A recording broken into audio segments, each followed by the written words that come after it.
અમદાવાદમાં traffic signal પર traffic police સાથે મદદમાં રહેતા ટીઆરબી જવાનો વાહન ચાલકોને રોકીને મેમો આપવાની જગ્યાએ લાંચ લેતા હોવાની અનેક ફરિયાદો એસીબીને મળી હતી, જેને લઈને એસીબી દ્વારા ડિકોય કરવામાં આવી હતી, જેમાં રખેલ 4 રસ્તા ટ્રાફિક પોઈન્ટ પાસે ટીઆરબી જવાન વિશાલ પટણીએ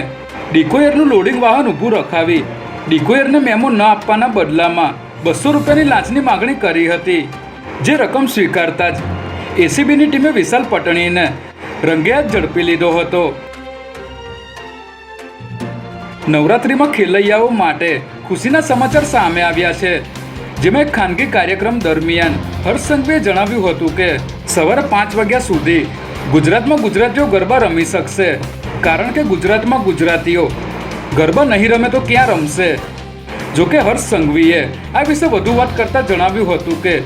જે ટેકનિકલ વિષય છે તેમાં હું વધારે ઊંડાણમાં નહીં જઉં, પરંતુ વરસાદ વચ્ચે પણ લોકો ઉત્સાહપૂર્વક અને જ્યાં સુધી ઈચ્છે ત્યાં સુધી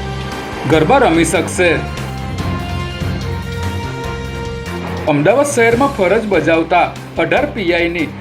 પોલીસ કમિશનર દ્વારા આંતરિક બદલી કરવામાં આવી છે, જેમાં શહેરના સોલા, નારોલ, વટવા જીઆઈડીસી ક્રાઇમ તેમજ એસઓજીમાં ફરજ બજાવતા 18 જેટલા પીઆઈની આંતરિક બદલી કરવામાં આવી છે।